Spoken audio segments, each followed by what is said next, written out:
നമസ്കാരം, ഞാൻ സിജു. എല്ലാവർക്കും Ecctisന്റെ പുതിയൊരു വീഡിയോയിലേക്ക് സ്വാഗതം. നമ്മുടെ നാട്ടിൽ നിന്ന് ഇപ്പോൾ യുകെയിലേക്ക് വരുന്നവരുടെ ഏറ്റവും പ്രധാനപ്പെട്ട സംശയമാണ് ഇംഗ്ലീഷ് ലാംഗ്വേജ് ടെസ്റ്റ് എഴുതണോ വേണ്ടയോ എന്നുള്ളത്. പല ഏജന്റുമാരും പലയിടത്തും പറയുന്നുണ്ട് ഇംഗ്ലീഷ് ലാംഗ്വേജ് ടെസ്റ്റ് ഒന്നും ഇല്ലാതെ അവർ യുകെയിലേക്ക് നമ്മളെ കൊണ്ടുവരാമെന്നൊക്കെ. അപ്പോൾ അതിൻ്റെ സത്യാവസ്ഥ എന്താണ്? അപ്പോൾ വളരെ വ്യക്തമായിട്ട് ഞാനൊരു കാര്യം പറയാം. നമുക്ക് Tier 2 സ്കിൽഡ് വിസയിൽ യുകെയിലേക്ക് വരണമെങ്കിൽ നമ്മൾ നിർബന്ധമായിട്ട് ഇംഗ്ലീഷ് ലാംഗ്വേജ് റിക്വയർമെൻറ്റ് കാണിച്ചിരിക്കണം.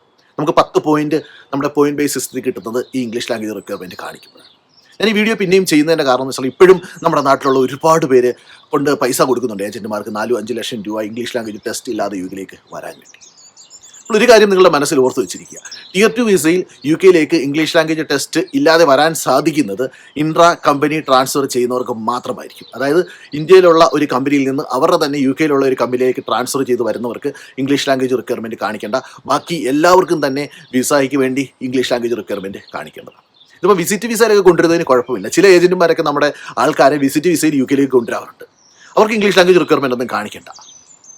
പക്ഷേ നിങ്ങളൊരു Tier 2 വിസയിലാണെങ്കിൽ, അതായത് 5 വർഷം ഇവിടെ നിന്ന് കഴിയുമ്പോൾ ഇവിടുത്തെ ഒരു പെർമനന്റ് റെസിഡൻസിക്ക് ആപ്ലിക്കേഷൻ കൊടുക്കാൻ പറ്റുന്ന ഒരു വിസയിലാണ് യുകെയിലേക്ക് വരുന്നതെങ്കിൽ നിർബന്ധമായിട്ട് നിങ്ങൾ ഇംഗ്ലീഷ് ലാംഗ്വേജ് റിക്വയർമെൻറ്റ് കാണിക്കേണ്ടി വരും. മെയിൻ ആപ്ലിക്കൻ്റ് ആണ് കാണിക്കേണ്ടത്, ഡിപ്പെൻഡൻസിനൊന്നും കാണിക്കേണ്ട. അപ്പോൾ ഈ ഇംഗ്ലീഷ് ലാംഗ്വേജ് കാണിക്കാൻ വേണ്ടിയുള്ള മാർഗ്ഗങ്ങൾ എന്താണ്? ഇംഗ്ലീഷ് ടെസ്റ്റ് എഴുതാതെ വരാൻ സാധിക്കും. നമുക്ക് വരാൻ സാധിക്കും. അതിനുള്ള ഒറ്റ മാർഗ്ഗം എന്ന് പറഞ്ഞാൽ നമ്മളൊരു ഡിഗ്രിക്കാരനാണെങ്കിൽ, നമ്മളുടെ ഡിഗ്രി ഇംഗ്ലീഷിലാണ് പഠിച്ചിട്ടുള്ളതെങ്കിൽ, അതായത് മീഡിയം ഓഫ് ഇൻസ്ട്രക്ഷൻ ഇംഗ്ലീഷ് ആണെങ്കിൽ നമുക്ക് അത് ഉപയോഗിച്ചുകൊണ്ട് നാരിക് ചെയ്യാവുന്നതാണ്. നാരിക് എന്ന് പറഞ്ഞാൽ യുകെയിലുള്ള ഒരു ഏജൻസിയാണ്. അത് വിസ ആൻഡ് നാഷണാലിറ്റി സർവീസ് ആണ് അത് ചെയ്തു കൊടുക്കുന്നത്. അതായത് നമ്മളുടെ നാട്ടിൽ നമ്മൾ പഠിച്ച ഇംഗ്ലീഷ് യുകെയിലെ ഏത് ഇംഗ്ലീഷ് ലെവലിന് ഇക്വലൻ്റ് ആണെന്ന് കാണിക്കുന്ന ഒരു സർട്ടിഫിക്കറ്റ് കിട്ടും. അതായത് നമ്മുടെ നാട്ടിൽ നമ്മൾ ഡിഗ്രി പഠിച്ചിട്ടുണ്ടെങ്കിൽ അത് ഉപയോഗിച്ചുകൊണ്ട് നാരിക്കിൻ്റെ സർട്ടിഫിക്കറ്റ് മേടിച്ചു കഴിഞ്ഞാൽ, വിസ ആൻഡ് നാഷണാലിറ്റി സർട്ടിഫിക്കറ്റ് മേടിച്ചു കഴിഞ്ഞാൽ നമുക്ക് അത് വെച്ചുകൊണ്ട് വിസയ്ക്ക് അപ്ലൈ ചെയ്യാൻ സാധിക്കും.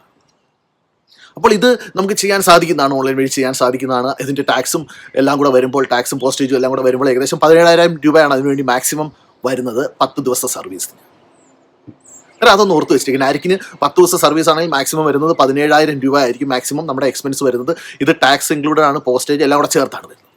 മാക്സിമം ആണ് ഞാൻ പറഞ്ഞത്. അതുകൂടാതെ അത് നമുക്ക് 24 മണിക്കൂർ കൊണ്ട് കിട്ടുന്നതും 48 മണിക്കൂർ കൊണ്ട് കിട്ടുന്നതും ഒക്കെ ഉണ്ട്. അതിന് പൈസ കൂടുതലാകും. അതാണ് ആദ്യത്തെ ഓപ്ഷൻ.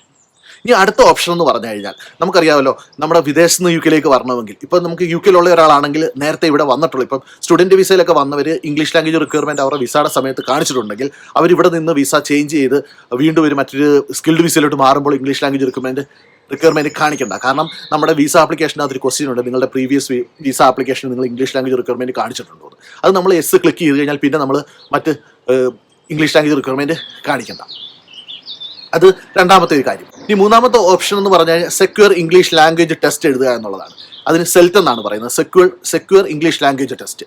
അതായത് ഒരു UKVI അപ്രൂവ്ഡ് ആയിട്ടുള്ള ഒരു പ്രൊവൈഡറിൽ നിന്ന് നമ്മൾ ആ ടെസ്റ്റ് എഴുതേണ്ടതാണ്. UKVI എന്ന് പറഞ്ഞാൽ അറിയാമല്ലോ, UK വിസ ആൻഡ് ഇമിഗ്രേഷൻ, അതിൻ്റെ ഷോർട്ട് ഫോം ആണ് UKVI. അന്നേരം UKVI IELTS ആണ് നമ്മുടെ നാട്ടിൽ നിന്ന് സാധാരണ എല്ലാവരും എഴുതുന്നത്. നേരത്തെ അതിന് നമുക്ക് എറണാകുളത്ത് മാത്രമേ ഇപ്പോൾ ലൊക്കേഷൻ ഉള്ളായിരുന്നു. ഇപ്പോൾ അതിന് കോഴിക്കോട്ടും കോട്ടയത്തും ഉണ്ടെന്ന് പറയുന്നു. UKVI IELTS ആണ് നമ്മൾ ഈ സെക്യൂർ ഇംഗ്ലീഷ് ലാംഗ്വേജ് ടെസ്റ്റിൽ ഏറ്റവും കൂടുതൽ പേര് എഴുതുന്നത് ഔട്ട്സൈഡ് യുകെയിൽ. UKVI IELTS എന്ന് പറഞ്ഞാൽ UK visa and immigration IELTS എന്നാണ്. അതിൽ നമുക്ക് അക്കാഡമിക് ഉണ്ട്, ജനറൽ ഉണ്ട്. നമുക്ക് ഇഷ്ടമുള്ളത് എഴുതാം. UKVI IELTS അക്കാഡമിക് ആയാലും ജനറൽ ആയാലും കുഴപ്പമില്ല. അതിന് നമുക്ക് മിനിമം സ്കോർ ബാൻഡ് 4 കിട്ടിക്കഴിഞ്ഞാൽ നമുക്ക് വിസയ്ക്ക് അപ്ലൈ ചെയ്യാൻ സാധിക്കുന്നതാണ്. അപ്പോൾ നിങ്ങളൊരു നേഴ്സ് ആണെങ്കിൽ നിങ്ങൾ ചെയ്യേണ്ടത് അക്കാഡമിക് ആയിരുന്നു എഴുതാൻ ശ്രമിക്കുക. UKVI അക്കാഡമിക് IELTS തന്നെ എഴുതാൻ ശ്രമിക്കുക. കാരണം നിങ്ങൾക്ക് അതിനൊരു നല്ല സ്കോർ കിട്ടിക്കഴിഞ്ഞാൽ, അതായത് അതിനൊരു ബാൻഡ് 7 6.5 കിട്ടിക്കഴിഞ്ഞാൽ നിങ്ങൾക്ക് അത് ഉപയോഗിച്ചുകൊണ്ട് നേഴ്സായിട്ട് യുകെയിലേക്ക് വരാൻ സാധിക്കും. അപ്പോൾ അതല്ല, നേഴ്സിംഗ് ഫീൽഡ് അല്ല, നിങ്ങൾ മറ്റ് ഫീൽഡാണെങ്കിൽ നിങ്ങൾക്ക് ജനറൽ എഴുതാം. ജനറൽ കുറച്ചുകൂടെ ഈസി ആണെന്നാണ് പറയുന്നത്. അതായത് നിങ്ങൾക്ക് ജനറൽ എഴുതിയാലും കുഴപ്പമില്ല. UKVI IELTS ആയിരിക്കണം, UKVI IELTS ആയിരിക്കണം നമ്മൾ എഴുതിയിരിക്കേണ്ടത്. ഇത് അടുത്ത ഓപ്ഷൻ. ഇനി അടുത്ത ഓപ്ഷൻ എന്ന് പറഞ്ഞാൽ പിയേഴ്സന്റെ ടെസ്റ്റ് എഴുതുകയാണ്, അതായത് PTE. ഏറ്റവും ഈസി ആയിട്ടുള്ള ഒരു ടെസ്റ്റാണ്. ഇംഗ്ലീഷ് ലാംഗ്വേജ് റിക്വയർമെൻറ്റ് കാണിക്കാൻ വേണ്ടിയാണ് നിങ്ങൾ ടെസ്റ്റ് എഴുതുന്നതെങ്കിൽ നിങ്ങൾക്ക് PTE UKVI അക്കാഡമിക്ക് എഴുതാൻ ശ്രമിക്കുക. PTE UKVI അക്കാഡമിക്ക് എഴുതാൻ ശ്രമിക്കുക. അതിന് ജസ്റ്റ് 43 പോയിന്റ് മാത്രം മതി നമുക്ക്. ഇതിൻ്റെ ഒരു ഗുണമെന്ന് പറഞ്ഞു കഴിഞ്ഞാൽ നമുക്ക് പാസ്പോർട്ടൊന്നും ഇല്ലാതെ ഈ ടെസ്റ്റ് എഴുതാൻ സാധിക്കും. ഇത് എഴുതി കഴിഞ്ഞാൽ നമുക്ക് പെട്ടെന്ന് തന്നെ ഇതിൻ്റെ റിസൾട്ട് ലഭിക്കുന്നതാണ്. കൂടിപ്പോയ ഒരു 3-4 ദിവസം, ചില കൂടുതൽ പേർക്കും അത് അന്നത്തെ ദിവസം തന്നെ അതിൻ്റെ റിസൾട്ട് കിട്ടുന്നതായിരിക്കും. അന്നേരം യുകെയിലേക്ക് വരാൻ ആഗ്രഹിക്കുന്ന നിങ്ങൾക്ക് ഇംഗ്ലീഷ് ലാംഗ്വേജ് അല്പം പുറകിലോട്ടാണെങ്കിൽ നിങ്ങൾക്ക് എഴുതാൻ സാധിക്കുന്നത് PTE ആണ്. PTEയുടെ UKVI അക്കാഡമിക്ക് എഴുതാം. നമ്മുടെ നാട്ടിൽ ഇതിൻ്റെ ലൊക്കേഷൻ ഉള്ളത് ബാംഗ്ലൂരാണ്, അവിടെ പോയി എഴുതേണ്ടി വരും. പിന്നെ നമുക്ക് PSI സർവീസസിൻ്റെ ടെസ്റ്റ് എഴുതാം, അല്ലെങ്കിൽ ലാംഗ്വേജ് സെർട്ട് എഴുതാം. നമ്മുടെ നാട്ടിൽ നിന്ന് കൂടുതൽ പേര് അങ്ങനെ എഴുതുന്നില്ല. അത് PSI ഇംഗ്ലീഷ് ടെസ്റ്റും ലാംഗ്വേജ് സെർട്ടിൻ്റെയും എഴുതാൻ വെക്കുന്നതാണ്. അന്നേരം നിങ്ങൾ പ്രത്യേകം ശ്രദ്ധിക്കുക, UKVI IELTS അക്കാഡമിക്കോ ജനറലോ നിങ്ങൾക്ക് എഴുതാൻ സാധിക്കുന്നതാണ്. ബാൻഡ് 4 നമുക്ക് എല്ലാ മൊഡ്യൂളിലും വേണം. PTE ആണ്, അതായത് പിയേഴ്സൻ്റെ ആണ് എഴുതുന്നതെങ്കിൽ PTE UKVI അക്കാഡമിക്കാണ് എഴുതേണ്ടത്. അതിന് നമുക്ക് 43 സ്കോർ മതി നമുക്ക് വിസ ആപ്ലിക്കേഷന് കൊടുക്കാം. ഇതിൽ ഒരു കാര്യം ഓർത്തിരിക്കുക, വിസ ആപ്ലിക്കേഷൻ കൊടുക്കുമ്പോൾ നമുക്ക് ഇംഗ്ലീഷ് ലാംഗ്വേജ് റിക്വയർമെൻറ്റ് കാണിക്കാതെ വിസ ആപ്ലിക്കേഷൻ ചെയ്യാൻ സാധിക്കുകയില്ല. അത് നിർബന്ധമായിട്ടുള്ളൊരു കാര്യമാണ്. ഇനി ഏത് ഏജൻറ്റിലും നിങ്ങളുടെ അടുത്ത് പറയുകയാണ് ഇംഗ്ലീഷ് ലാംഗ്വേജ് റിക്വയർമെൻറ്റ് ഇല്ല, നിങ്ങൾ UK കൊണ്ടുവരാമെന്ന് പറയുകയാണെങ്കിൽ അത് നിങ്ങളെ പൈസ അടിച്ച് മാറ്റാനുള്ള ശ്രമം തന്നെ ആയിരിക്കും. അതല്ല Tier 2 വിസയിൽ ഇപ്പോൾ OET ഉപയോഗിച്ച് വരാനൊക്കെ എന്ന് ചോദിക്കുന്നുണ്ട്. പക്ഷേ അത് ഇവിടെ രജിസ്ട്രേഷൻ ഉള്ളവർക്കാണ്. അതായത് നേഴ്സ് NMC രജിസ്ട്രേഷൻ ചെയ്യുന്നുണ്ട്, അവർക്ക് OET ഉപയോഗിച്ച് വരാൻ സാധിക്കുന്നതാണ്. ഡോക്ടർമാർക്ക് വരാൻ സാധിക്കുന്നതാണ്, കാരണം അവർക്ക് അവരുടേതായ രജിസ്ട്രേഷൻ ഉണ്ട്. ഡെൻറ്റിസ്റ്റുകൾക്ക് വരാൻ സാധിക്കുന്നതാണ്, അവർക്ക് ഡെൻറ്റലിസ്റ്റിൻ്റെ രജിസ്ട്രേഷൻ ഉണ്ട്. അങ്ങനെ രജിസ്ട്രേഷൻ ഉള്ളവർക്ക് OET ഉപയോഗിച്ച് വരാൻ സാധിക്കും. പക്ഷേ രജിസ്ട്രേഷൻ ഇല്ലാത്ത ഒരു ജോലിക്കും OET ഉപയോഗിച്ച് വരാൻ സാധിക്കില്ല. അപ്പോൾ നിങ്ങൾ ഇംഗ്ലീഷ് ലാംഗ്വേജ് റിക്വയർമെൻറ്റിനെ കുറിച്ച് നിങ്ങളുടെ അടുത്ത് ഏതെങ്കിലും ഏജൻറ്റ് നിങ്ങളുടെ അടുത്ത് പറയുമ്പോൾ നിങ്ങൾ തിരിച്ച് മറുപടി പറയാൻ ശ്രമിക്കുക.